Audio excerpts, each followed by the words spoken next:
I said, I've worked here half my life. I started here when I was 19 and I'm turning 40.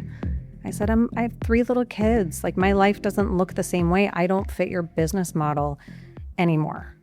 And that is okay. You know, I don't fit. This isn't, you know. And so he kind of just said, well, then I guess we'll just part ways now. Would you consider yourself somebody who was fired? Yes, very much. Was that your last day at that salon? I was walked out and I had to come back to pick up the stuff from my station in a cardboard box.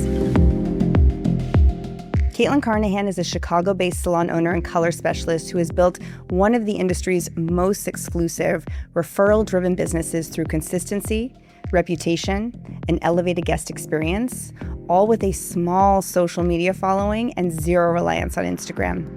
Caitlin sees over 500 guests a year, generates multiple 6 figures, and travels several weeks a year with her family, all without ever stressing about what to post next. Caitlin's business will make you rethink efficiency, marketing, and guest experience in all the right ways. During our time together, I had to ask her, you do over $400,000 a year in services as a stylist yourself. On top of that, you own multiple booth rental salon locations. You still manage to take 6 to 8 weeks of vacation a year as a happily married mom of 3. And when I say that, people would think it's impossible. When you were a young stylist coming up, or even 10 years ago, did you think it would be possible to have a life like you have today? No. I think when I started in the industry and the salon that I kind of grew up at, the people that I really looked up to were very financially successful, but I think that was their whole world. And it wasn't the complete picture that I feel like I'm getting to live out right now. So I feel like I definitely had to break the mold of what I had seen and create a new vision. You and I joined the industry relatively around the same time. When you first joined the industry, were you seeking that flexibility and the life balance, or the money? The money. Always. Always. Yeah. Always. And I think some women are bashful about being financially driven and motivated. I am not. And I wanted to work at the best salon. I wanted to make a great living. And nobody that I had as a role model had kids, had flexibility. They kind of had maybe one or the other. Like, they didn't have kids, so they got to go on fabulous vacations and they got to do all these special things. Or they had kids and that was like it. Like, they just, and then other things were struggling, whether it was physically or, emotionally. So I never saw anybody who I really felt like they've got it. Yeah. That's what I want to do. Completely. Yeah. It wasn't the time, right? It wasn't the time. It wasn't the time for that. Nobody was doing that. To what you said, you could drive a sports car, but you would be triple columned, working 6 days a week. Yes. Hooked on the business. And that's what was cool. Right. It felt like that was what the goal was. Tell us about the salon that you grew up in. What was the structure like? What was the size of the team? It was a very large, departmentalized, commission-based salon. My color department, I think there were 13 colorists. And then our stylists, I believe there was maybe 22, 25 stylists. Downtown Chicago, super high end. We had assistants. So we had a very top-notch assisting program. So the color department usually always had 4 assistants, and similar for the stylists, 4 to 5 assistants. It was a long assisting program, 2 to 3 years. And our owner rarely, I could count on probably one hand, would hire from outside of the salon. So he wanted you homegrown, and that was his process. That was the way he wanted it. And it was really successful. And it worked really well for a really long time. The salon that you trained at, do you know how he became an owner and how he established the training program that he had? He started the salon with a collection of probably 11 other stylists from his old salon. He opened and brought a bunch of people with him. And I'm not really sure actually how he came up with the assisting program that he did. It was always departmentalized, though. Always. From the start. Yep. How many people were you trained by as a colorist? When I first started, I think that there was probably 9. And then by the time I left, there was 13 of us. And it was really fun because when I was new and training, everybody was older, had been in the industry for a while. So I got to really absorb all this amazing color from a bunch of different stylists who have different techniques, which was really amazing. And that was outside of the training program itself, because the training program itself was very formulaic. Can you paint a picture for us? What do you mean? What did it look like? How often were you in class? Were you in class? What did it look like? So Tuesday nights after working, we would go and have like 4 hours of class, training, live models. And there was a like a right way and a wrong way. There was the salon look that we had to learn. And that was what we were learning. And which was great. And it was technically amazing. But it wasn't like the most like inspiring because you weren't able to like use a lot of creativity. You were learning their way. So it was nice working with other colorists during the whole week who colored very differently that you could kind of pick up little things from. And how did that work? Were you assigned to one person one month, another person the next? Did you float around? You were typically assigned to 1 or 2 colorists for maybe a few months at a time, and then you'd rotate.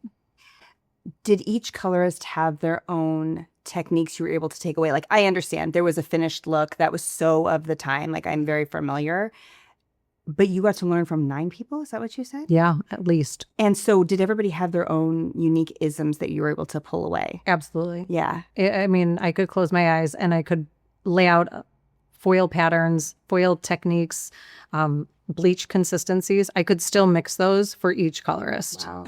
Wow. Because it was just very ingrained in me. And I would say that my work today is probably 50% the style of the salon that was part of the training program and 50% little bits from all the other colorists. And you said your program was, I think you said 2 to 3 years? Mm-hmm. How long before you were able to start taking clients? I think I got through the program in about 2.5 years. You were not taking clients on your own at all for 2.5 years? Just models on Tuesday night. Wow. Mm-hmm. At the time, did you feel stifled or was that so normal? That was kind of normal. But by the end, I was itching to be done. It was long. Do you think that model would work today? I don't think so. And I think that it's different with the online tools available. But again, that doesn't benefit a salon culture when you're learning from outside. So that's a tricky thing. But I think in that length of time, I think it not only taught you how to be a great colorist, but he was also trying to weed out who is a career hairdresser, not who went to beauty school because they weren't really sure what else they wanted to do and wants to do a 3-month assisting program. He wanted the best of the best. And the people that were willing to do a training program like that, I think in his, it was weeding out who was really serious. And there's something to be said about that. There's 100% something to be said about that. As you're saying that, I can hear the listeners and viewers saying, she's exactly right. That's exactly what we're looking for. And that's why we still have a 2-year training program. Yeah. Do you think that can be pulled off? Do you think this new generation who's coming in would tolerate it? How do you vet people if it's become next to impossible finding somebody who wants to do a 3-year training program? Yeah, I think that the times are different. Mm-hmm. So I think that like if that's condensed down to like 1 year and having it be more impactful in that year, I think that you're still weeding out. And I think that you as the owner would be able to tell who's the real deal and who's not necessarily like what you're looking for your salon. He was very clear on who he wanted and who was going to make it through his program. Is it fair to say that the salon that you worked at fed you clientele when you were at the larger commission salon? Absolutely. Yeah. Well, initially, absolutely. Yeah. And that was a great trick that I would tell anybody who's working at a commission salon is your best friends should not be the girls in the back room. It should be the front desk. And if you're not doing that, then you are missing the mark. Right. those front desk girls, you should be buying them coffees. You should be sending them lunch, crumble cookies. Yeah. Like that's your life source. Right. And I worked as a receptionist through high school at a salon. So I had like a unique, the people who like loved me and thought I was great at the front desk, you better believe I sent them all the new clients. So Yeah, of course. that was something when I was young, that was something I was very much like, the front desk staff were my besties. And so yeah, they definitely fed me. And then, once I was more established, they shouldn't have been sending me many of the new clients, but then that's when you're building with your stylist team. And it's interesting when you don't do your own blow dries or haircuts, it's like every time you're doing a color, somebody is checking your work. Right. So you have to be a perfectionist to some capacity, because I can't send work to my stylist team who's going to cut or blow dry them and then being like, just did her color, So is something that like is always in your mind when you're departmentalized is like, this has to be perfect every time. Because if they're going to my stylist team and I want them to think that I'm great and refer me clients, it needs to be perfect. And if your co-stylist does a bad blowout, makes your color look bad, there's this accountability on both sides. Yeah. Really interesting. For sure. I think this is very full circle, because when I was talking about this City and Shores and the team you have now, and I said, listen, my take is that I think the owner needs to build the clientele. And I said, do you agree or disagree? You said, in our case, I disagree. And I think that you're correct on that. What you have built is totally the unicorn. Like, there's not often times where I see a salon where I'm like, wow, you're so unique. It's difficult to create comparisons. The spaces you've built are very special. I don't want to say one of a kind, but very, very, very rare. And I would agree. I don't think that with what you've built, it's your responsibility to build. However, I think that when you work at a commissioned salon, it is the responsibility of the salon to fill the chair. 100%. And you did get to take advantage of that benefit. And I just wanted to speak to that, because I could see people saying like, well, she had this unfair disadvantage because she worked at this salon where there was such a strong reputation within the business that you benefited from it. I just want to be clear, like, that's supposed to be how it works. Like, that's why you are an employee of the business, because they have a great reputation. And one of the perks is amazing education. And there is a real partnership in building your business. And you did get to be a part of that. Yeah. Yeah. For a long time. Right. And it felt like a partnership. We're like, Right.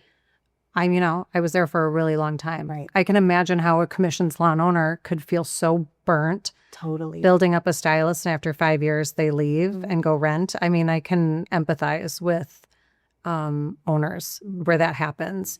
For me, having been there almost half my life, my entire career, I felt like at that time I'd paid my dues for sure, And I think for some owners, I've had people leave my team too, and it always rubs a little bit the wrong way. There's a little bit of pain in there.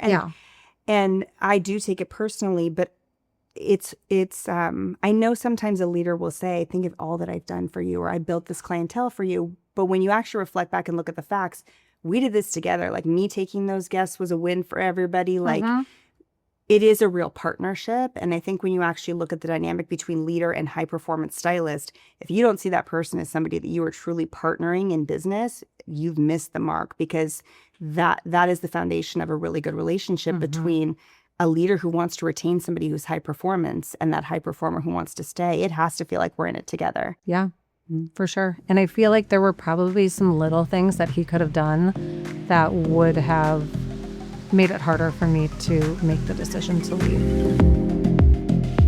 You said you chose to go into the color department. Yes. Did any piece of you think about cutting, styling, that side of things? Never. Yeah. Not once. Yeah. I was the probably 10-year-old who was walking to Walgreens or Sally's with her girlfriends buying 3 different box colors. And I was like, what if I mix these together and I'm going to put it on your hair and let's see what happens. Not one time was I like, let me cut your hair. It just was not in me. So that was never, so definitely wanted to find a salon where I only could do color. Did you worry at all at the time that not doing cutting or extensions or styling would hinder your financial growth?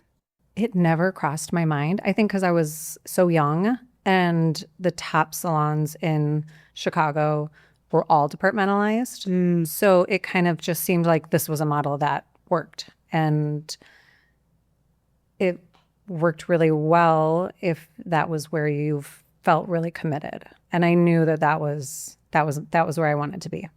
When you were in the thick of it, did you think you would stay at that salon forever? Yes, for sure. There was a long time where I felt like this is it. This is it. This is where and I was super happy. I mean, I was there for 19 years and those were majority really good years. I would have no reason to have wanted to leave. Were you working full time? 19 years in, what did your lifestyle there look like? Were you working full time? Do you remember what your commission split was? I know you were making great money. Overall, what was it like being in the salon? It was great. I loved my color department. Those girls were like sisters to me. And over that amount of time, nobody really left. So we all went through a lot together. And my commission split was 50%, non-negotiable. And I did ask. And that was a non-negotiable.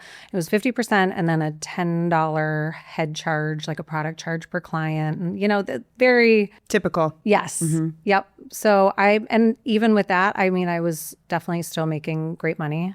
I would say within my first few years on the floor, I was making six figures and just kind of did my whole career there, really, even through having kids and maternity leaves. And, when obviously didn't get paid maternity leave. So I did 6 weeks off for each of my kids. And it was a hustle and it was a grind. And that was kind of the time of those kinds of salons was, I think I was working mostly Tuesday through Saturdays.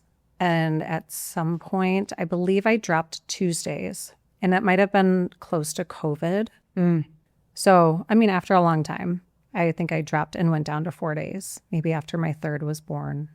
There's a big buzzy kind of movement right now around the toxic commission salons of the early 2000s. Yeah.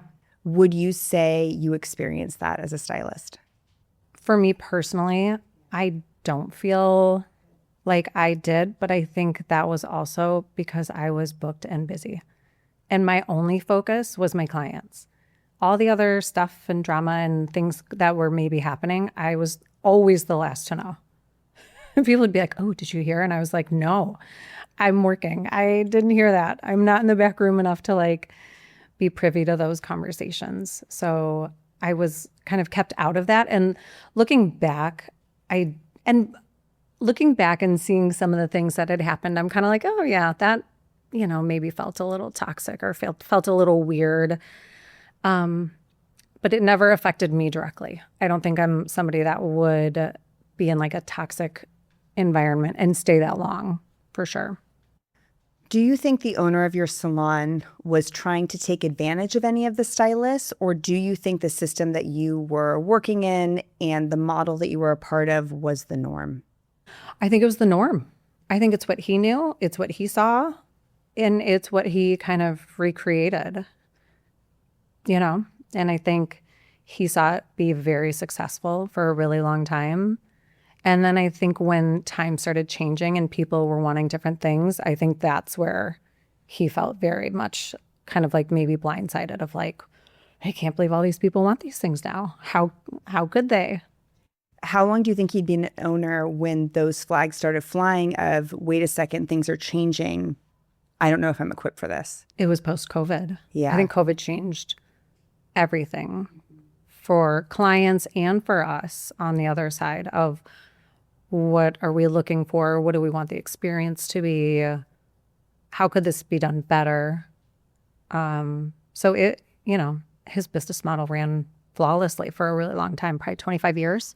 I think COVID was a huge tipping point too. So we're talking back to 2020. How long were you shut down in Illinois? 3 months. We were totally shut down. And then when we were able to reopen, it was at a limited capacity for probably another year and a half. Wow. Mm-hmm. So we could only have so many people within our color department or in our styling space at one time. So that means that, I could only work 3 days a week or, only take, if I was used to doing 15 clients, I could only really do 7 clients. Where when you're working at a commission salon making 50%, that's a big difference. What were the things in the model that really started to fall apart? I mean, for me personally, I was doing house calls almost right away because I can't get stuck staying still. So I started doing house calls right away. So the fact that I was only working 3 days a week kind of almost worked to my benefit, because the other days I was off doing house calls, and I got a ton of new clients while I was doing my house calls. And so I think the breakdown almost came from a client's perspective, where what the salon looked like pre-COVID versus what the clients were hoping to feel is where the wheels came off for my clients, at least, I should say. Was it more the level of service that changed, or what was it that changed for them? It wasn't the level of service, it was the environment. The salon was busy and loud, and you're sitting kind of shoulder to shoulder. Even in our like limited capacity, I think for them it still just felt like too much, and just not the experience they were hoping to have. I think, when I was doing my house calls, once we were able to reopen, I was like, okay, guys, my schedule's going to go back to normal. We can bring it back to the salon. And the majority of them were like, but you're still going to be able to come here, right? And that was my biggest oh, they would rather me come and do their hair in their garage, their bathroom, their kitchen, than come back to our beautiful salon, because the idea of luxury had changed, and the luxury was no longer coming into the beautiful, fancy salon. It was me coming to them and having a one-on-one in their home, feeling peaceful. That's what they wanted. Did the owner of the salon know you or anybody else was doing house calls? Yes. And what was his take? I don't think he loved it.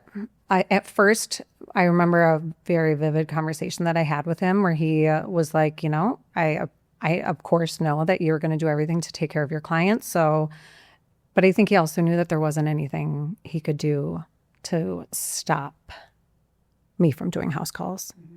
So I don't think he was a big fan. Now, you knew working for your owner, there was a values misalignment. But you mentioned to me that after the murder of George Floyd, that became something that was more challenging to just turn a blind eye to. Can you tell us how that impacted your employment experience? Yes. And that was, it was such a crazy time. And it was like a multi-dimensional kind of breakdown in that couple of years. I think back then, definitely pre-COVID, when you had political differences, for me personally, it wasn't a big deal. Right. It was fine. We can talk about 1,000 other things. Right. And it wasn't that big of a deal. And then when COVID hit, obviously COVID was very politicized and polarizing on the response, the restrictions, and I could even understand that the other side had a different viewpoint of COVID. And that I could get behind and understand. And I think our owner did do a really great job, even within our different ideals. I think he did a great job during the COVID. He was respecting the boundaries, respecting everything. And then that summer when George Floyd was murdered, Chicago got hit really hard with people just being really hurt and really upset, and having that spotlight shone on something that was so open for people.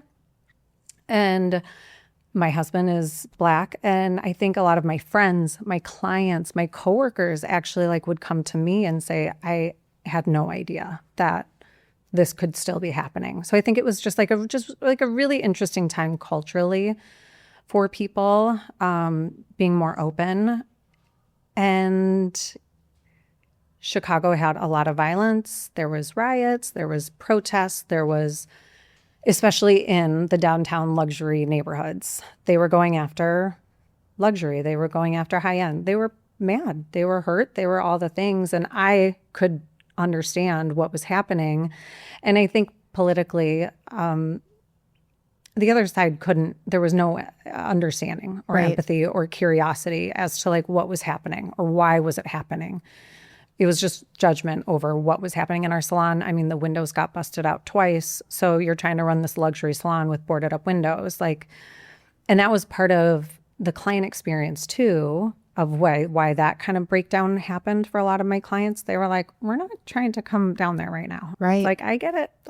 I understand. But I think when I saw or maybe heard the comments around what was happening and the lack of understanding and the lack of curiosity and things showing their true colors a little bit more, I was kind of like, noted. Mm-hmm. Okay. Mm-hmm.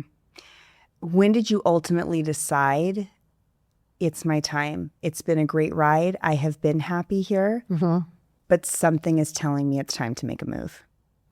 Well, the universe works in mysterious ways. Erin, who's my business partner now, she was my partner at our salon. She was my stylist partner. And so we had shared clients our whole time there. We started at the same time. So I would say we shared probably about 75% of our clients. And she had reached out to me at some point and she was like, hey, my clients are saying some interesting comments. Are you getting that too? And I was like, yeah, I am. We should probably have a dinner and chat through what the clients are feeling, what they're expressing to us. So that was where we kind of were like, if we weren't here, like, what would that even look like? Like, we were both kind of like. So would you say up until that point, you hadn't really hadn't considered it? It wasn't a consideration. Wow. And this was probably 2021. And yeah, so we kind of just started like kicking it around.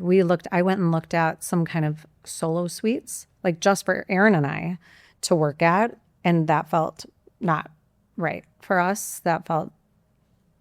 And they were so expensive. I was shocked where I was like, oh my gosh, okay, so we're not going to do a suite. That felt weird. But Erin and I, it was very much like she and I thinking, if we left, what would that look like? And then kind of just continued kicking it around a little bit. And then unfortunately, I had a situation with another stylist of mine that we have worked together for, 17 years at that point. And he had a co-ownership. He had kind of bought in as a co-owner and loved to like flex that he was an owner. But he wasn't ever my boss, but it was still just like the general vibe. And one of my clients, a longtime client, she had come in to see me and she was like, Caitlin, I got to tell you something. I was like, okay. She was like, I was out the other weekend. They kind of run in a similar social circle. And she was like, the way he was speaking was awful. Remarks that like I would hate to even like say out loud again. And she had kind of told me some of the things that he was saying. And I was kind of like, initially I was like, I'm not totally surprised, whatever. But it kind of struck me where she was bringing it to me, being like, I know you pour your heart and soul in this place. And I just want you to know what this person is saying and that it is a reflection on the business as a whole. And that was my moment of like, it's time. And I was driving home and on the billboard on my drive home on the side of a building, it said, the universe whispers until it shouts. And I almost crashed my car. I was like, oh, okay. So that's the universe shouting. It's time. It's time to go. So I texted Erin and I kind of told her what happened. And I just said, it's time. And she said, let's go. Let's start looking for spaces. Let's start really getting in. And that was the spring of 22. And neither of you had ever owned a business before like this? No. And I had just found Thrivers. Wow. In the fall of 2021. Wow. So it was just, I think that was the other like multidimensional layer of everything kind of breaking down is I think post-COVID, the business at our salon had changed a lot, obviously. And a lot of clients moved out of downtown Chicago, out of Chicago and Illinois completely. And looking around, being kind of one of the only ones that was still really booked solid, and having Thrivers helping me understand the numbers, especially in a commission salon and how tight those profit margins are, I was a little bit like, oh my God, like what would happen? What would, like if he didn't make it, I am the breadwinner. I have 3 little kids. I need to have like some kind of a backup. I need to at least think through what would a backup plan look like. So that was actually my first little of like, I should have a plan in place in case, the worst happened for our salon. This is interesting. The more educated you became about the industry, you started to realize that first, as successful as the salon had been for decades, Yeah. you as a stylist started to see the cracks. Oh, yeah. And how fragile a commission salon can actually be. Especially in a color department. Right. Where there is so much waste in product. And yeah, it like made me way more just aware and probably compassionate for him to be like, oh, it's not what we as stylists usually think it is. Look at it. He's probably making all this money. No, he's not. But it also made me feel nervous. And, I think culturally in the past, he was very collaborative. And like his one thing that I still love to this day was he said, don't come to me with a problem unless you have a solution. I love that. And I love that. And that's how I like to work and live my life. And, I would come to him with a problem and a solution and he'd be like, I love that. Mm-hmm. Go talk to the manager. Let's figure that out. And I remember post-COVID where Aaron and I, our clients were coming to us with kind of things and we would have pretty basic ideas about fixing things and he would shut it down immediately. This is how we've done things for 25 years. This is how we're going to continue. And that scared me. Do you think he was operating from a place of fear of change? Yeah. Fear of change, fear of like changing and having that reflect as like he was doing something wrong, maybe.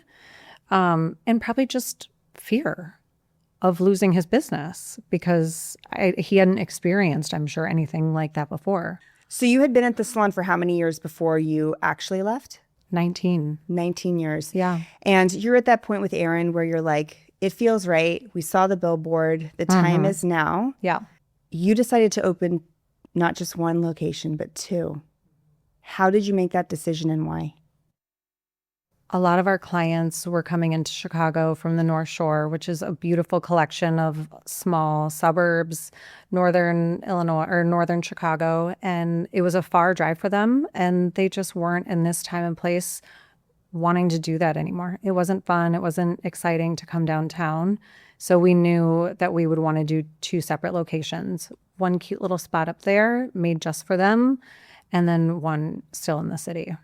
I think it's interesting that you really took what you learned from COVID and you infused it into the businesses that you built.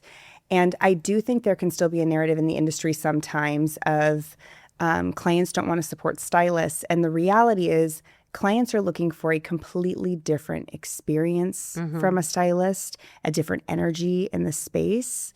When you both designed your spaces, how did you keep that in mind through the design process? I think what we took from the house calls was they loved the feeling of being at home and having it feel relaxing and comfortable. And, they didn't want to have to like get dolled up or worry about what they were wearing or what their makeup looked like. They could just feel comfortable and casual. And I think we wanted to keep that idea in both of our spaces of feeling warm and cozy and comfortable. And that was definitely at the top of our list for making the spaces just feel cozy. Is it safe for me to assume you and Aaron were both multi-6-figure producers at the time you made this leap? Yes. Did you self-fund the opening of both locations? Yes. Wow. Yep. How did you know what the heck you were doing? We didn't. We had no idea. Besides what I had kind of learned from Thrivers. And I don't know, I guess we were kind of like, it can't be that hard. We just need a space and a shampoo bowl and make it look beautiful and still do the work that we know how to do. And I think that was when I was doing house calls, that gave me the confidence to be like, I know what I need. I know what they're looking for, and we can do this. We'll just figure it out. We'll just figure it out. So you and Aaron have this dinner. You decide you're going to make a leap. You decide you're going to open 2 locations. You find the space, and then? And then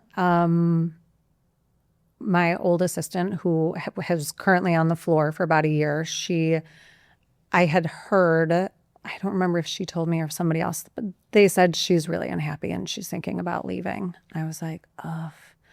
So she and I went and had a dinner, and I had said, this is what Aaron and I are kind of planning right now. If you can hang on maybe another 6 months, then there might be another option in place. And she said, great. And also in that time, an old, very good friend of ours who was a stylist. She had 3 kids, twins were her last 2 and 3. So she wasn't working at the salon anymore. She was momming. She had reached out to Aaron and was like, hey, I really kind of want to get back into hair, but I can't work there again. It's just too intense. And Aaron was like, oh my gosh. Well, Caitlin and I are kind of thinking about doing this. We would love to have you come with us.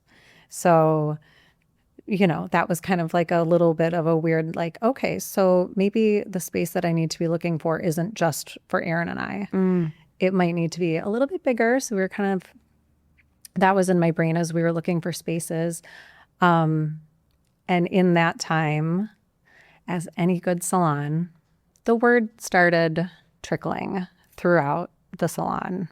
How do you think that trickle started? Where do you think somebody picked up the fact that you were both on the move? There was a boozy brunch that happened with a lot of the color department girls that I was not at.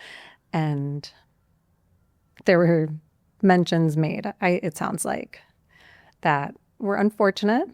And I think, when you've worked with these people for so long and they feel like family, even though I had said, you can't trust anybody, this has to stay absolutely quiet, sometimes those things happen. So the weirdness happened almost instantly, where I could just feel that. I was like, okay, well, here we are. What did you feel?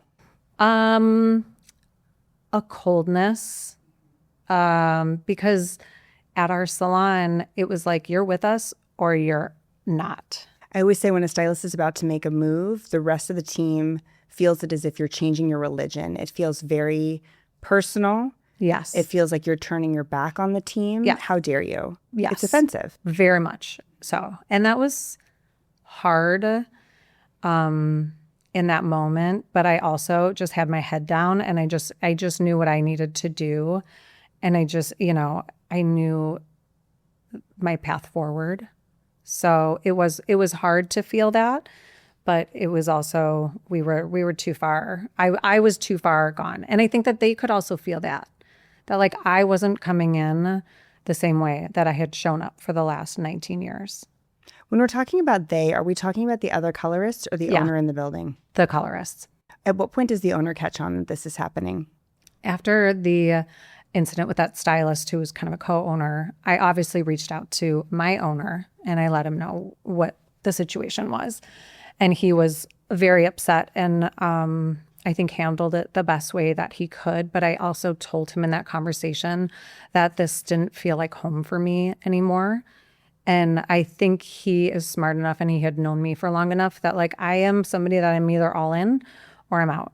And so I think from that moment, he was a little bit like, how's this going to go?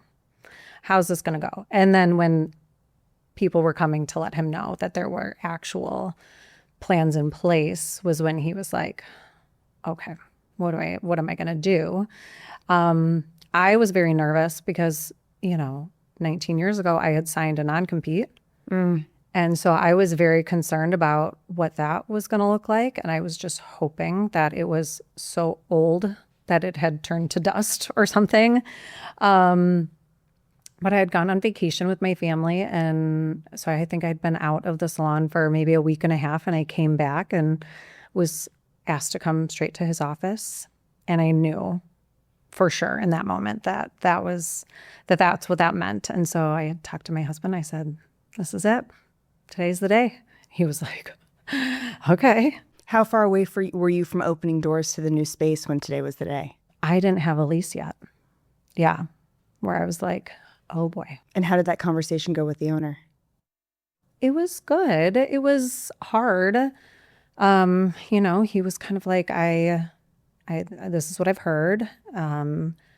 And he said, if you can tell me that it's not true and that you'll stay with me forever, I'm sure we can find a path forward. And I was like, oh, I said, I've worked here half my life. I started here when I was 19 and I'm turning 40. I said, I have 3 little kids. Like, my life doesn't look the same way. I don't fit your business model anymore. And that is okay. I don't fit. This isn't, And so he kind of just said, well, then I guess we'll just part ways now. Would you consider yourself somebody who was fired? Yes, very much. Was that your last day at that salon? I was walked out and I had to come back to pick up the stuff from my station in a cardboard box. How did it go for Aaron? Aaron, being a stylist, and my owner was a stylist, they were very close. Very, very close. And he had asked her repeatedly and she denied. She said, no. She was like, yes, we've talked about it. No, there's nothing going on. Meanwhile, she had a lease signed and she was in the middle of construction. So she was getting closer, but she just denied. She just wanted to be able to work there until we were ready to go. And, I actually think that she, in some ways, had it harder than I did because she had to show up every day and know that there were just eyeballs boring through her and people asking questions. And I found a rental salon, which there aren't a lot of rental salons in Chicago. It's very much more of a commission-based community. So I found a rental salon because he fired me and my old assistant, who was also the colorist. So we were both fired. So we were like, okay, well. So we found a rental salon that we kind of popped in, and I felt like it was like that push that I needed off the cliff that Erin didn't have. She was still just in it. And it gave me a little bit of freedom and flexibility to like shake my head a little and have a little bit more time to focus on finding a space and kind of get a little bit more serious there while still trying to maintain my clientele. So it was a really tricky time, definitely. Going back to you and Aaron opening 2 salon spaces, was the intention always that you would both work at both locations? Always. And that we'd work together. So we would be up there together 2 days and in the city together for 2 days. If you had to go back in time and pinpoint what it was you saw in Aaron that made you say, I think she's the one. Because how many people were in the salon team? Probably 40. Tons. Okay, huge team. You could have picked from 39 other people. Yeah. What was it about her? Well, it was interesting, the timing of it. She came from a salon in Atlanta. And so this was one of the rare hires who didn't go through the training program. And so she was like kind of a newbie where everybody was a little bit like, who's this girl? And how did she like kind of slip through? And that was pretty much right when I was going on the floor. And our boss was kind of like, you two are going to be a great duo.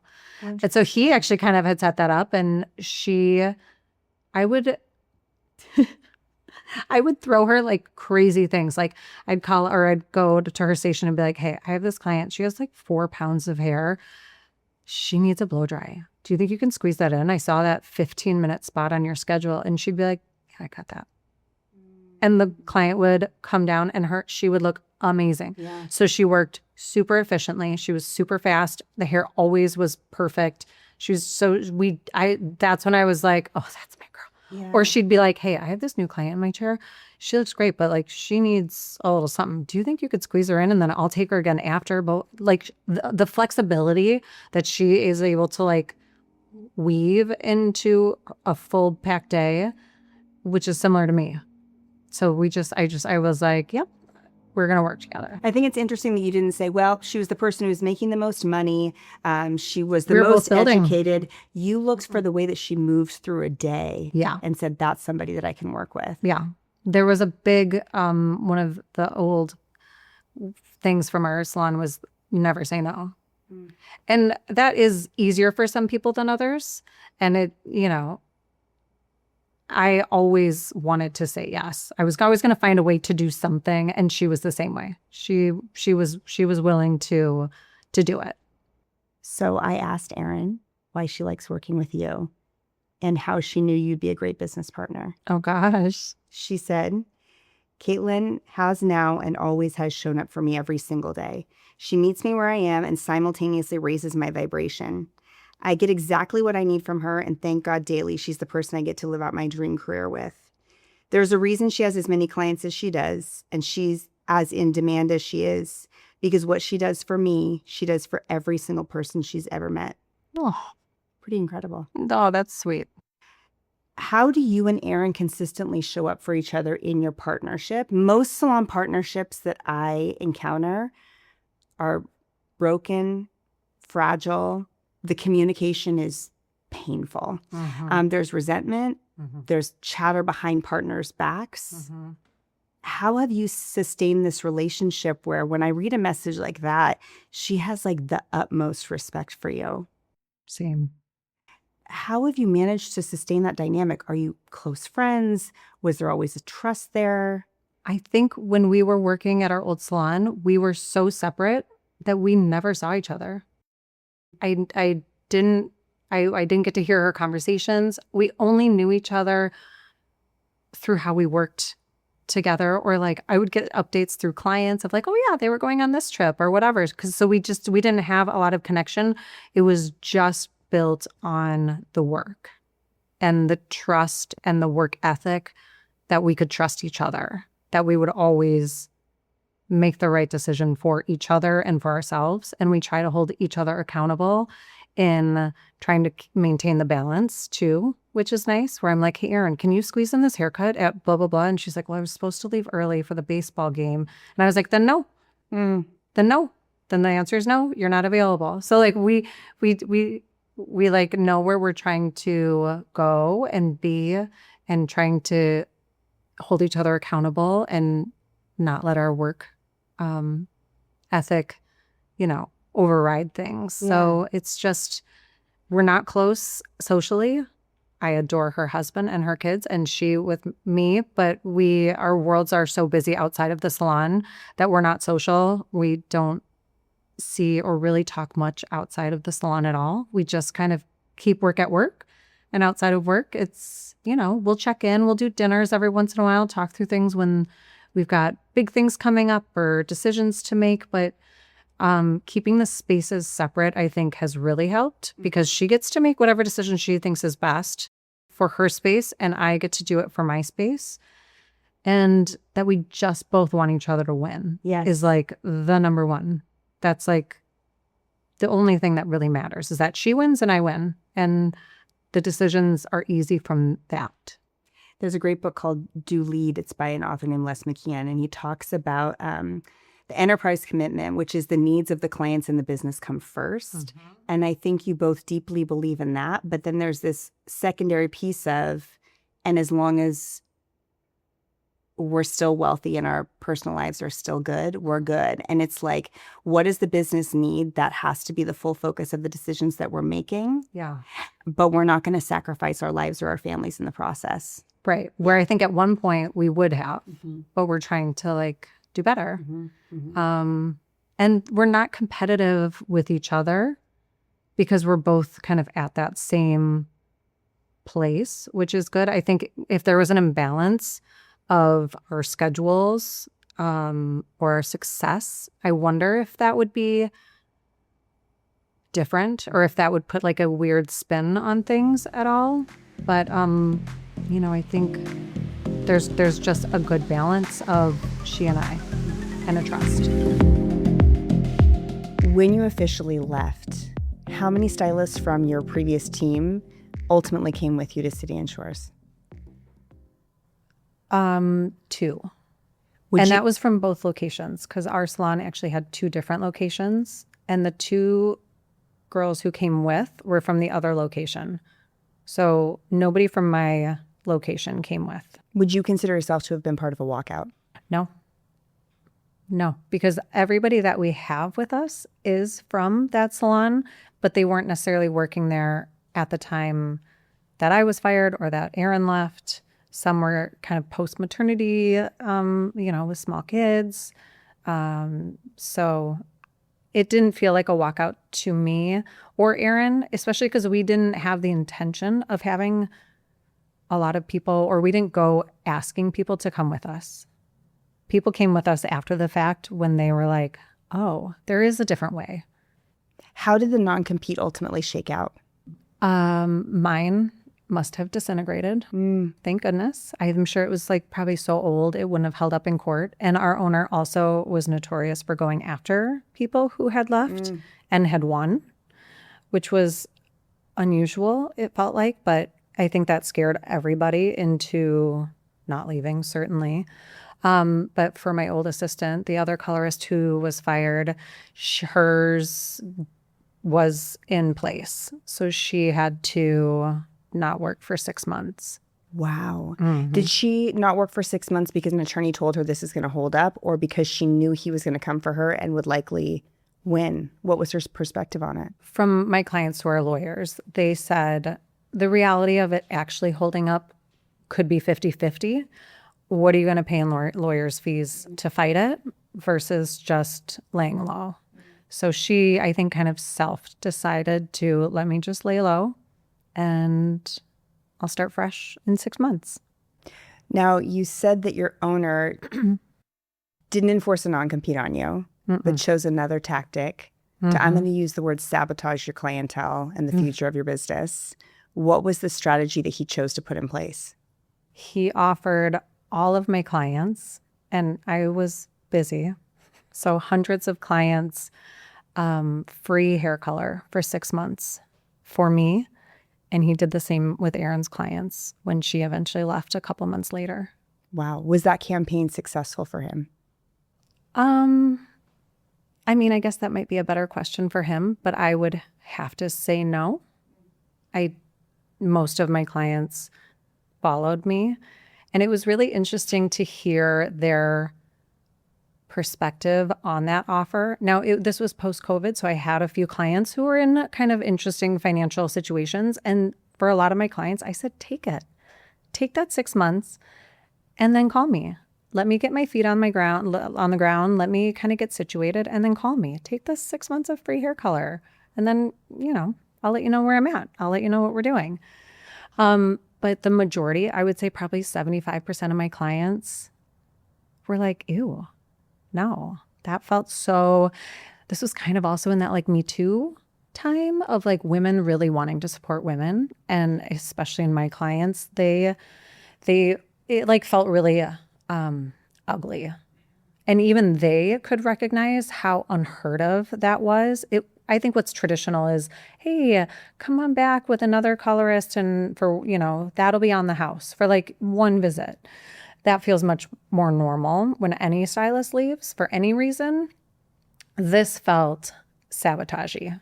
And it felt really scary at first when we realized that. I had got a screenshot from a client. She was like, what is this? And I was like, I can't believe he did that. But it was pretty amazing that my clients were not interested in taking that Did offer. any part of you say, now I'm going to discount myself so that people don't feel like coming to see me is too big of an investment? Did you question your own worth in that moment? I didn't. And I don't know if that was partially from my clients' outpouring of who would take this offer. So like their response, I think, gave me the confidence to just keep my prices as is when I left, so that that felt really consistent. But yeah, no, it felt like it really backfired for him. You have some of the highest booth rental rates I've ever seen, in a good way. I think it has to do with your market. I think it happens to do with the space that you've built. Yeah. And your space, in my opinion, is full. You have a full team. Yeah. People are happy to pay the rates they're paying. I think it's appropriate for the space that you've created. Why do you think your team is willing to pay top rate to be a part of the spaces you've built? I think because it is a new concept. It's like a new concept for how it runs and how it feels. And I think that they wanted to be a part of something that felt kind of special and new and just really client focused. If you had to put words to or paint a picture of what makes your concept new and different, what are some of the differentiators you've both put into your spaces? I think it's well, and again, because I grew up in Chicago where there aren't a lot of booth rental salons, or that this is a newer thing that is emerging. And now there's all kinds of smaller, more boutique-y, women-owned rental spaces that I love. And the owners of all of them are amazing. So it felt new for me.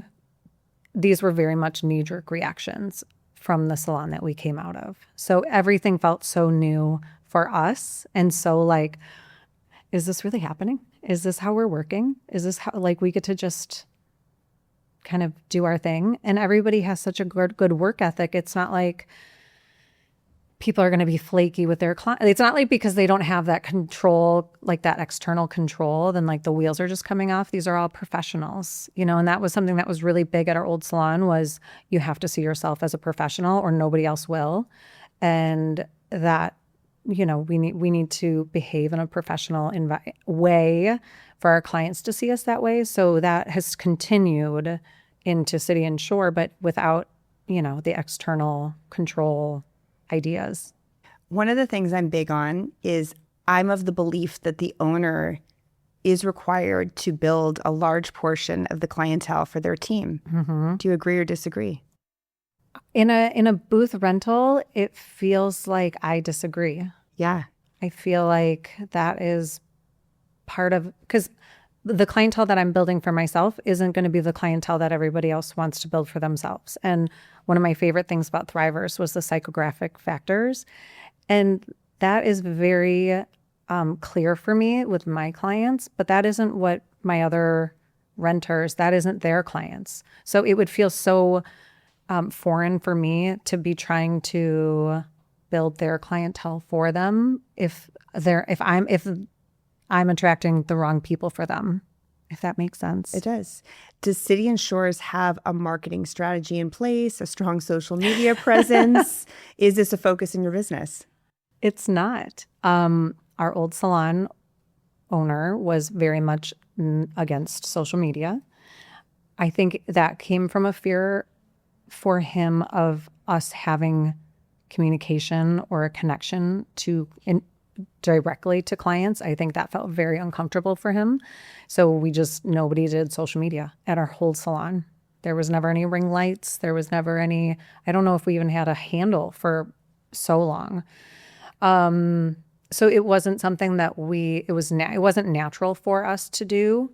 So then when we opened City and Shore, this is where I'm a Thrivers failure. Never. No, I think what you've done and what you've built is incredibly unique. I refer to your salon and the business that you've built behind your chair as almost like a speakeasy. It's like if you know, you know. Right. If you're a part of it, you're in it. Especially in our North Shore salon. Yes. Like when we went up there and opened, our clients were so lovely and so wonderful. They were like, we're going to shout it from the rooftops. And I was like, you will do no such thing. Are you insane? Like, we're only here 2 days a week. We did this for you. Don't cannibalize the spots. Like, this is very, like, you're only allowed to send me like your best friend and your favorite sister. Don't send me anybody random. Like, you've got like 2 referrals. Make them good ones. Like, you're my favorite human. Send me your favorite human. So it was very much, I think we wanted it to feel like we came up here just for you guys. We're not up here to like blow up the North Shore with our services. And luckily we were just at a place in our careers that like we weren't needing to fill our books. You know, we weren't coming up there as new hairdressers needing to fill books. We already came up with a full clientele. So it was, I think that kind of helped that vibe. And I think that that's where almost social media would have felt a little bit weird for us to do, where it's like, don't tell anybody, but here, I'm going to take 17 pictures of you and put them on our Instagram. It would be like, for what then? Do you know what I mean? I do. What you did was very tactical, and I don't know that you approached it at the time as this amazing marketing strategy, but as you're talking, I'm like, Caitlin's brilliant. You created this incredibly high perceived value of being in your chair, I'm not interested in working with most people. Actually, I'd prefer that you don't tell anybody that I'm doing this. Yeah. It's such an alternative approach to building business. Yeah, I wouldn't recommend it for everybody, probably. But for somebody like you, it's phenomenal. And then now when somebody does send you a guest, it is the most ideal person that they've ever met in their life that they know you're going to love, who's going to be obsessed with you and is going to respect your time and is going to take amazing care of the space, because it's not just your space, it's our space. And it's like this incredible opportunity that they get to be a piece of, and they want to cherish it and hold it close. They are vetting anybody that reaches out to me. I already know that they've been through a vetting process and that the psychographic factors match and meet where I would want them to be, and that like our vibe is going to be what they want. If they are looking for a salon that was like our old salon, like we're not the vibe for you. And like that's great. There's so much to go around.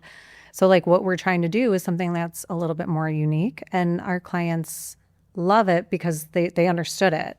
So it was great. But yeah, the social media aspect for us was a little bit like, it felt maybe kind of counterintuitive to be like, we're really small and really private and it's just us. You work with an assistant now? Yes. Is she taking clients on her own yet? No, she's not a hairdresser. Wow. So she's been with us for 2+ years. Wow. And had no interest in being in the industry really at all. So she comes and she makes our world run smoothly. She does all of our shampoos. She checks people out, makes new appointments, does all the things. She has a relationship with our clients the same way Erin and I do. It's amazing. And just in the last 6 months, she was like, maybe I do kind of want to try beauty school because this looks incredible. So she just started beauty school last week. Wow, how exciting. I know, it's fun. Is this bittersweet for you? Do you think that ultimately you'll lose her or she'll grow within your space? I would die if she went and worked anywhere else. Yeah. So I'm hoping that we just get to be a part of her future in whatever capacity that looks like. Have you given that much thought? So let's say she graduates, she obviously stays with you. Yeah. What will you advise her to do to fill her chair? Join Thrivers. And it's true even with my other renters. They're like, what do you think about this? What do you think about that? I'm like, honestly, guys, this is not my strong suit.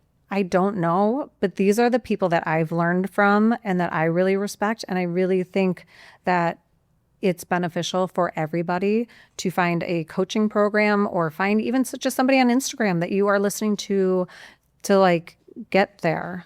Not everybody has taken that advice, and that's okay. I just know what worked for me, but I think that we would like create a mentor program for her so that she could learn from colorists and from stylists and see what she really falls in love with. And then we kind of take it from there. And then for her building her books, I definitely think when you're building your books, social media right now is the best way to do it. I'm going to imagine that people are going to hear your story, and a lot of people will have no idea who you are before this moment. I hope that you have like the blurry thing over my face, so that obviously the full time, right? That's the entire premise, so that I can just show up and nobody even knows who I am. Right. I think we are, at least I am, conditioned in the industry where it's like, who's got the most followers? They must be the most successful. Yeah. I want to lightly use the word ego because I think ego can have this negative context. I don't think it always has to. But you're somebody who's saying, I don't have a following. I don't care about Instagram. I don't need to be the most well-known. I don't want to be an educator one day. Was there any part of you when you first joined the industry who was like, I'm going to be a platform artist? Like, did you ever need to see your name in lights? No. Never? No, never. The stuff that goes on my Instagram stories are the baby chicks. Patrick and I did a hike this weekend.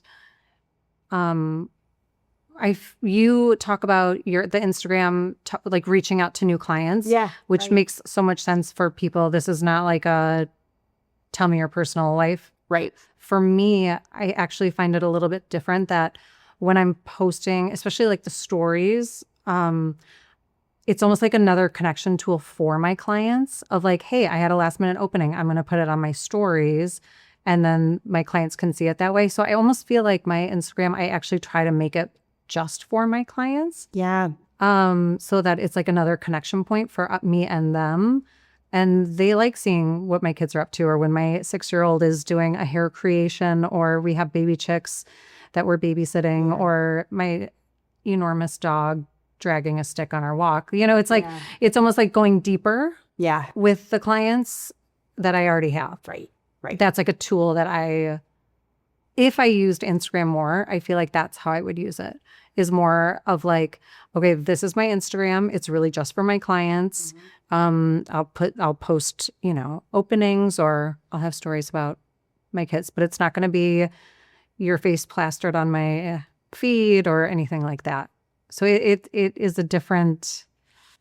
This goes back to the speakeasy concept for me, though, is you're not screaming, I'm a hairstylist. Yeah.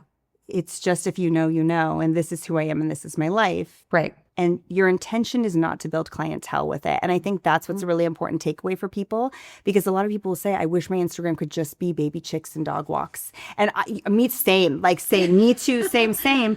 But if the goal is to build demand of new clients, it's just a bit of a different game. It's a different game. Right. Where I feel like I'm not trying to go wider with my clientele. I'm trying to go deeper. Yes. And I know you talk about that a lot. And that so resonated with me when you had mentioned that. Like, are you trying to go wide or are you trying to go deep? And I'm like, oh, I want to go deep. I don't need to go wider. I want to make sure that that my clients are still invested in me the way that I love to invest in them and their personal lives. And I think that Instagram is kind of a tool, even though I don't use it a lot. That is what I do kind of use it for. Is to try to go deeper with them and bring them into my personal world a little bit more. Because I wouldn't say I'm private, but because in their appointments, I want it to be their time. I'm not sitting there talking about me hardly ever, unless they ask. Right. So that's the glimpse they get. Yeah. You mentioned a couple of times, not everybody wants to work the way that I work. Can you tell us what your average work week and work day looks like? I work Tuesday through Fridays, which is dreamy. And I essentially, for the 4 days, work 10 to 6:30 is pretty typical. And I usually am around 14 clients a day is pretty, I would say 12 to 14 is very normal. Wow. And you don't have somebody who is holding foils for you, applying color for you? No, How are I'm you a pulling control that freak. off? How are you doing it? At our old salon, we were trained to work quickly and efficiently. And my clients aren't the clients who like to be fluffed and chatty. And my clients are busy. If they're moms, they've got pickup, they've got to get to Target, they've got to get to cost, they've got things to do. They don't have hours to sit and mess around with me. And if they're not moms, they are high up in their professional world and they're on meetings. They have to get to their next, my clients are not the ones who want to sit around and hang out with me for hours. So one of the things that they love the most about me is how fast I am.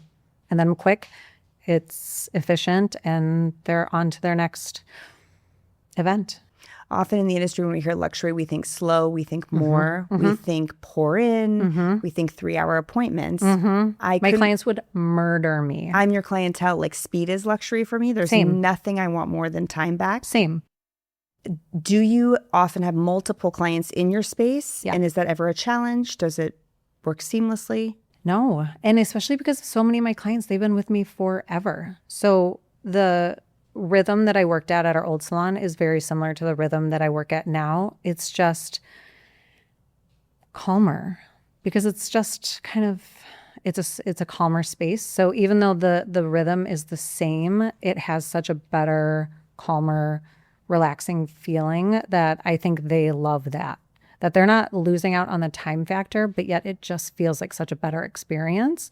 And I think that's really my sweet spot. Okay, what feels scary for me is I want to be you when I grew up. So I am building this clientele. I've got 14 guests on my book for the day, and I just got a phone call that somebody's running late. Oh, yeah. What do you do? I mean, that happens. So I also I'm a great coverage queen. And usually at least half my day is single processes, where I schedule 30 minutes for a single process. I can do a single process in probably 7 minutes. So I usually have gaps with my single process clients where I have my wiggle room. But my clients also, and I have had several clients that they're like, man, your clients, You have them trained so well. Nobody, I mean, it is rare when somebody's late more than 5-10 minutes. And because I think they all know what they can assume what my schedule looks like and that I do my best to run on time. And because you're late, I can't run late from my next one. So if you're a partial head of highlights and you're running 15 minutes late, that's okay. We're going to hit you as much as we can when we can with what the time that we have, but it's not going to be a full partial, because what I can foil in 15 minutes that you've missed, and they get it. They're like, yeah, of course, do what you can. Nothing I love more than a gray coverage queen. There is a huge misconception in the industry that the only way to make good money as a colorist is lots of foiling, lots of color correction, lots of complex, lots of lived in, lots of excessive, more. Yeah. How have you scaled a gray coverage clientele? I don't know. It's impressive. I love my gray coverage girls. Why would I choose you over somebody else? I would argue that you're likely operating at a bit of a higher price point. How much is your root touch-up? $165. Why would I choose that And over? There's no blow dry. Right. So They're why leaving wouldn't I wet pay or half? blow drying. I think one of the things that has helped me build my clientele the way I have, and that I would recommend to every stylist out there, is consistency. Consistency across the board. And my gray coverage is consistent every time.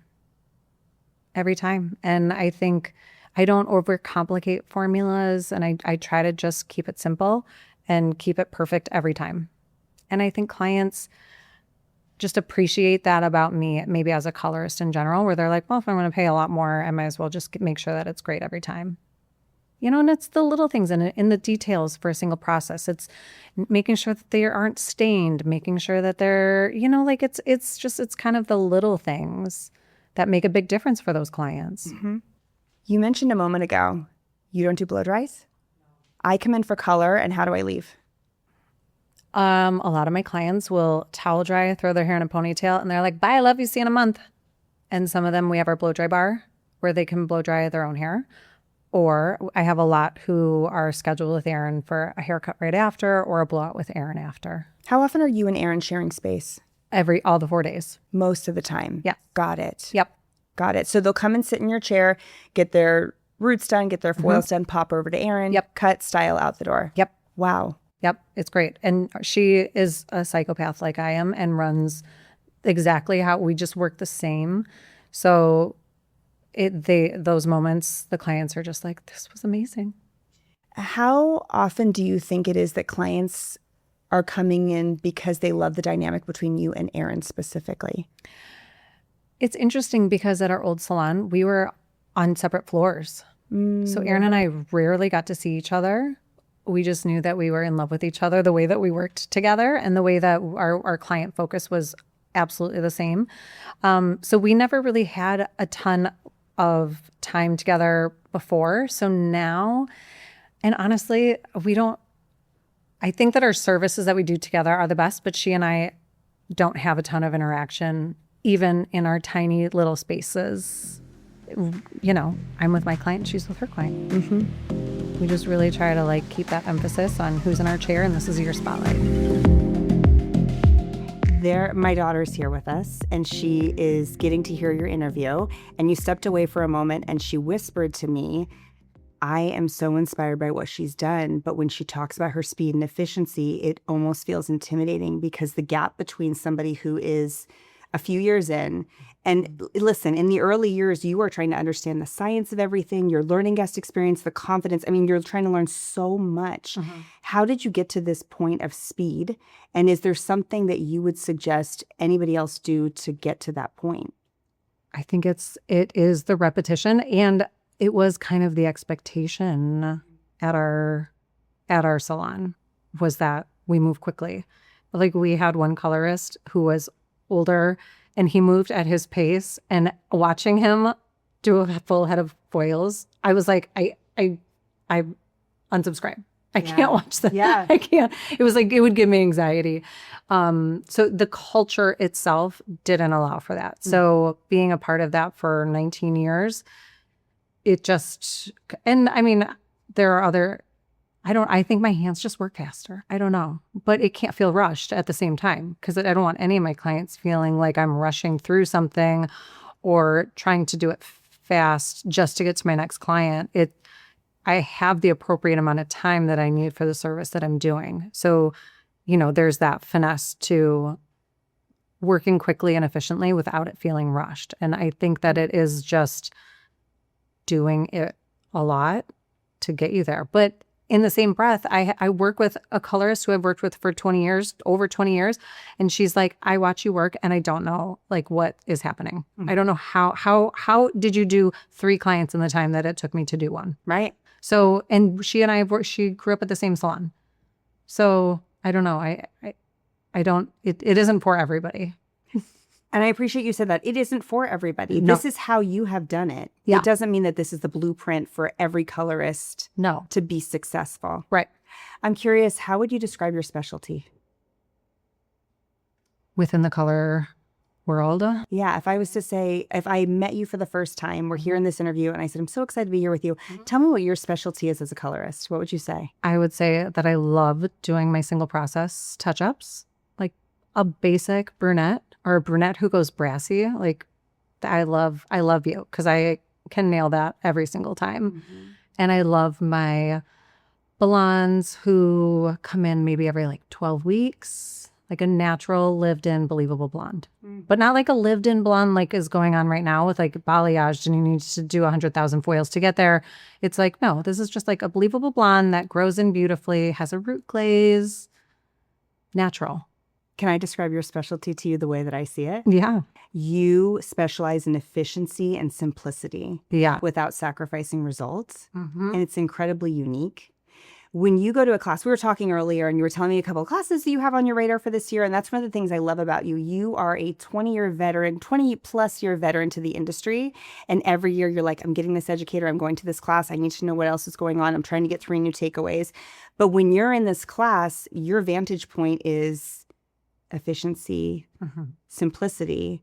Is your brain always thinking, how can I take this but make it work for me? Always. Yeah. Because most of the people that I follow are really honest about their timing, where they're like, this service took me 4 hours. Well, that just isn't going to be what's happening in my world. So like, what are they doing or how are they doing this a little bit differently? How can I incorporate that into what I'm already doing is definitely what I'm looking for in other educators.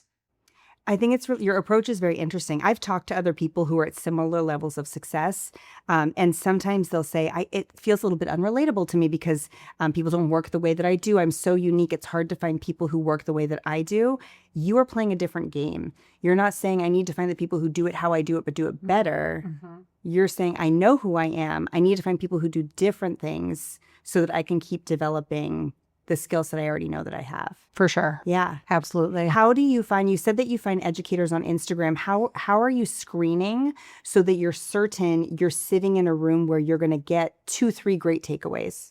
I like when they show up authentically. So it's actually more their personality that I am like, I like you. I like your work.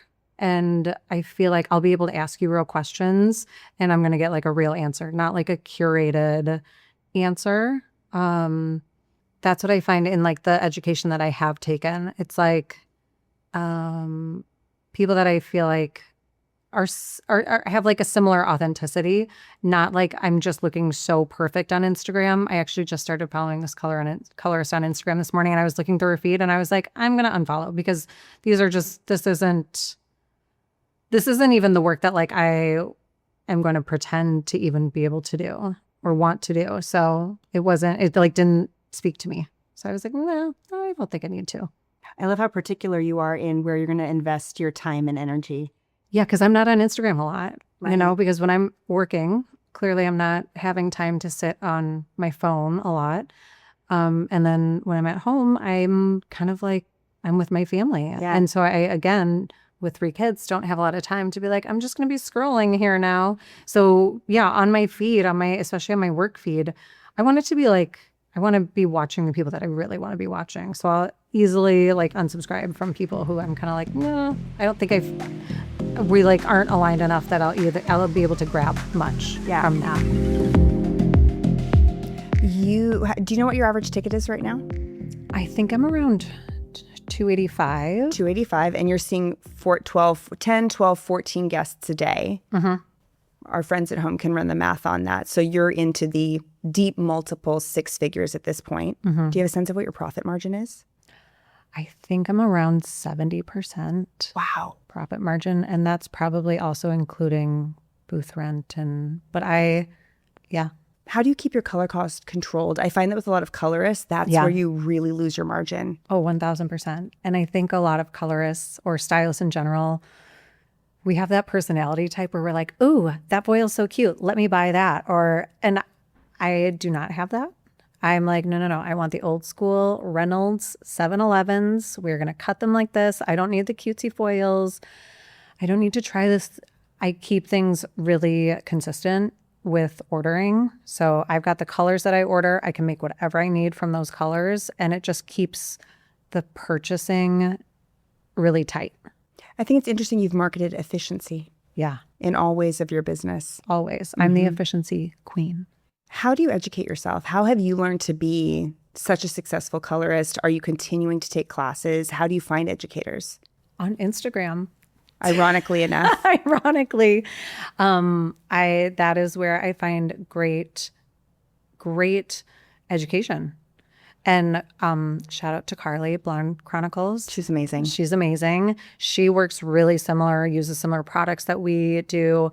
And she is also the efficiency queen. And foil placement, how important that is. It is not about doing 100,000 foils. Who has time for that? Not me. So how do I get the most bang for my buck? And I think our clients want that too. How many new guests do you take in a month, in a year? Do you have a sense of new guest volume? I probably take maybe 2 a month, which feels good. Something I noticed when I was looking, I had you send me your total volume of guests served in 23, 2024, and 2025. Yeah. It is almost identical. Mm-hmm. Your business runs like a machine. Mm-hmm. If you do get the opportunity to have that new guest in, that perfectly curated, perfectly screened, we guests will allow you to come into our speakeasy like perfectly vetted client. Do you block out more time for a consultation? Is that an extended visit? No. How do you do that? I think that they come in with an expectation that I know what I'm doing. And I also vet them. So if a new client, tries to get on my schedule, I send them a small questionnaire.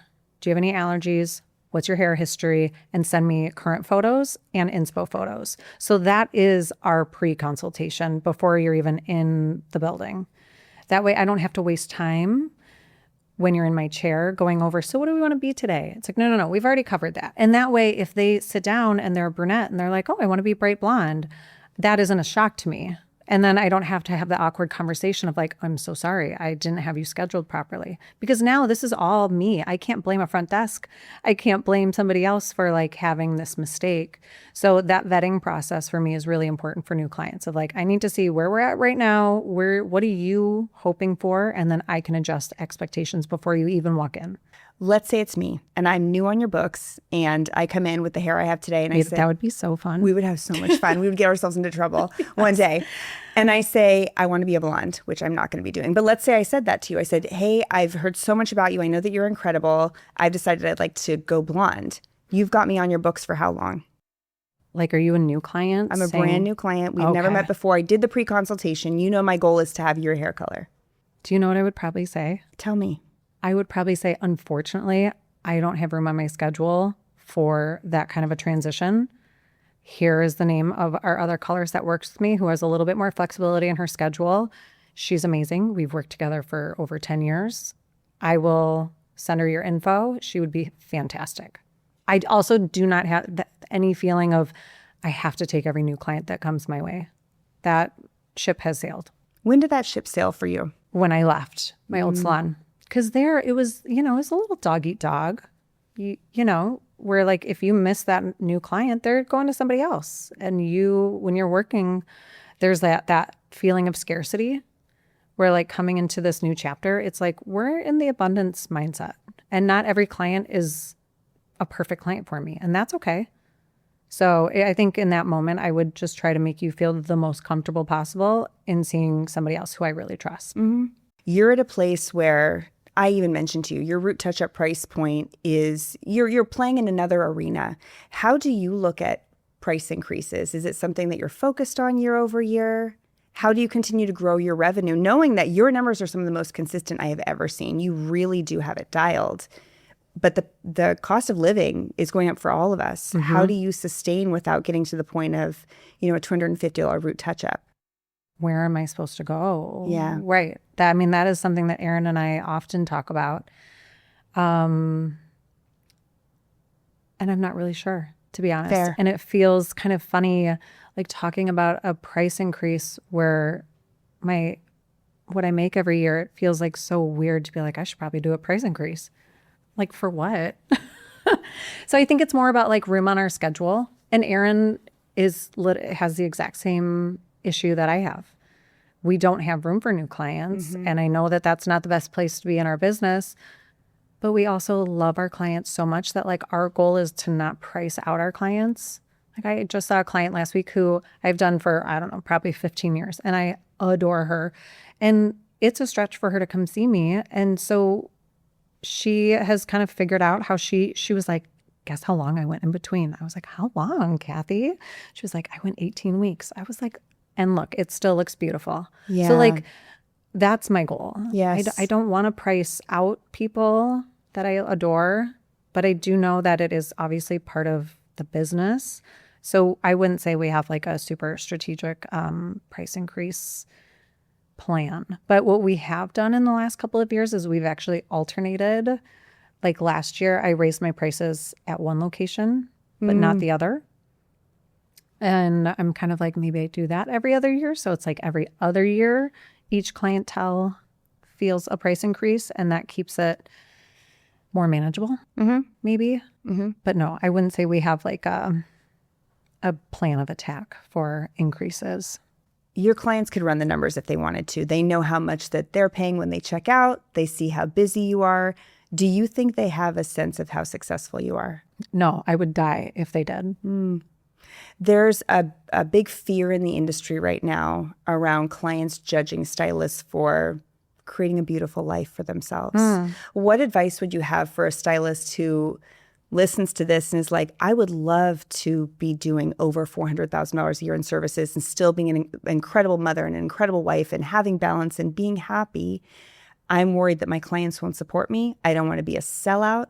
I would be embarrassed to drive a nice car. Like, these are the things that I hear all the time. What advice would you have for that person? I mean, I still drive a Kia. Yeah. I love my Telluride. Yeah. And I think that is like kind of the secret sauce also for Erin and I. Like, she still drives a Volvo. Like, we drive like nice cars, but we're not rolling up in a G-Wagon. Like, I think we aren't getting high on our own supply or getting huge egos from the finances. It's like a funny thing. It seems like a number that like I wouldn't have even dreamed I could make. So I also am not getting caught up in it either and letting it change who I am. And I think clients, I don't think that they would have any idea, because it isn't something that I make a big deal out of. And Erin and I are just like, we're just like they are. I mean, they all obviously are in a price world where they're doing great. But yet we're just moms. We're wives. We all kind of do the same thing. And I think sometimes in our industry, there's like an unapproachableness to really successful hairdressers, where like there are some that I see that I'm like, oh my God, I would be so intimidated to even reach out to get an appointment with that person. Oh, that's not us. Right. That's not us. And that isn't how we want to feel for people. We want you to come in and we're just going to sit down and talk about how annoying our kids can be. Yeah. You know, like we're not telling you about like something, I don't know, that seems crazy. Okay, could I jump in your finances for one moment? When you started to make real money, did you have an investment strategy? Did you talk to somebody? Like, how did you know what to do with all this? I don't know if I even am doing it right, But one of my clients, she was like, you should probably look into like the private client with Chase Bank. So I was like, oh, okay. So I did that, and that felt like such a big girl move. Yeah. Where I was like, he's been great. Where I'm like, I have a banker now. That feels very professional. But making sure that I had a great team behind me for bookkeeping and taxes and all that was really important to make sure that I'm not doing something stupid. But in terms of like investments, and we also have a couple of short-term rentals Great. nearby that Yeah. do fantastic. So Yeah. that's like another business that I like to run on the side. Yeah. So yeah, I don't know if we really have a strategy. We're just kind of like moseying along and Enjoying the ride. enjoying the ride. Yeah. Exactly. Because I think that that's one of the things that's interesting about our business. It's not like I'm making a 400 plus salary. Right. So I think our business can often feel unstable or Right. insecure, where Aaron and I are kind of like, I guess we just got to hit while the iron is hot, because who knows? You know, I feel like we're just like one injury away from a very different year-end payday. So I think in that respect, it also feels just not secure as somebody else's profession might feel. I think that you think your finance strategy is more basic and simple than the average person in the industry would. Even as I hear you talk about, you admitted that you weren't sure what to do with all the money. So you said, I'm going to ask around and maybe get a banker on board here, like somebody who might be able to tell me what to do and give me some advice. The other thing you mentioned was your bookkeeper. And I have found myself flippantly saying bookkeeping, as if everybody knows what I'm talking about. And I've come to realize they do not. Can you explain to me what your bookkeeper does for you and how you found that person? I found the person from you. It's Michelle Cook. She's the best. CPAs. I don't work with Michelle, but I work with one of her people, and they're great. They're like the ones who do what we can't do. Yes. For me to sit down at a computer, I'm like ding, ding, ding, ding, ding. Like I can't do it. So that's where they go through and catalog all your expenses. What did you spend? What did you make? What's going to taxes? What should you be paying yourself? I had no idea. How do I pay myself? I didn't know any of these things. So they were the ones that definitely were my guiding light. And still to this day, I'm kind of like, okay, what do I do now? And they tell me. Do you like looking at the numbers? No. Worst. How often do you look at the numbers? Never. Yeah. Never. It's I hard. used to when I was, in our old salon also, we weren't really allowed to see our numbers or to really ask a lot of questions. And that was also kind of like a weird red flag. I was in Wealthiest Year Yet. Yep. And I was trying to set my goals for the next year. So I went to my manager and I was like, hey, I'm trying to set some goals for next year. Could you tell me these numbers? And she was like, I'll get back to you on that. And to be clear, the numbers we're asking for are very simple Very things. simple. But total volume of clients served, average ticket, basic things. those were not for us to have to worry about, is how it felt at our old salon. So then to kind of like fast forward and like take it all in, I did at first really enjoy that. And as I was having to kind of rebuild and make sure that things felt more secure, I liked kind of tracking that. And then once I was like, oh, we've secured that, then I kind of fell off kind of checking and obsessing and making sure. And so it was like I really enjoyed the Thrivers constraints of like making sure that you knew these numbers, because you need to know these numbers, especially when everything was new. And now where everything feels more like in a rhythm, I don't check them as much. Do you consider yourself a success? Yeah. How did you know you were successful? Because it was that I get to take these vacations, and I was wondering when everything changed, am I going to be the mom that's picking up her kids at 3:15 and doing the field trips? And I wasn't, but I knew that feeling of like wanting to make sure that my kids felt really important was still at the forefront. So being able to take a lot of vacation time that's really dedicated for the kids, having that and having the financial success, that's what feels like a success to me, because I know, you could be super successful and have like an unhappy marriage and have not see your kids a lot, or not having a good connection with them, or physically breaking down. Like, those are all real. We all know those stories. And trying to like have that goal of having things in alignment is what makes me feel like a success, for sure. If you were to give advice to somebody who's maybe 3 years into the industry and they hear your story and think, I want to be Caitlin one day when I grow up, and they're just getting started and they're hustling, what would you advise them to focus on so that by year 10, they could see a piece of your success, the life balance, the revenue, but more than that, the clientele that is so incredibly loyal and just wants to protect the incredible opportunity they've been given?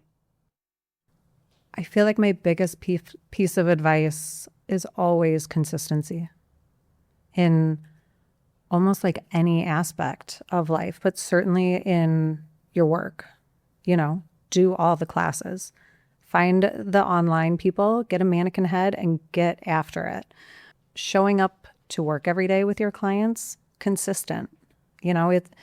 They want to know that they're going to have the same experience. And that isn't to say that things don't go south in your personal life. I have certainly had those experiences. And, with some of my clients, I was able to kind of share, and some it wasn't their problem. They didn't come to sit in my chair to hear about what was going on. And I think that can be hard to do. And that's maybe a life skill that we have to learn. And when you're going through a really rough patch, that can be challenging.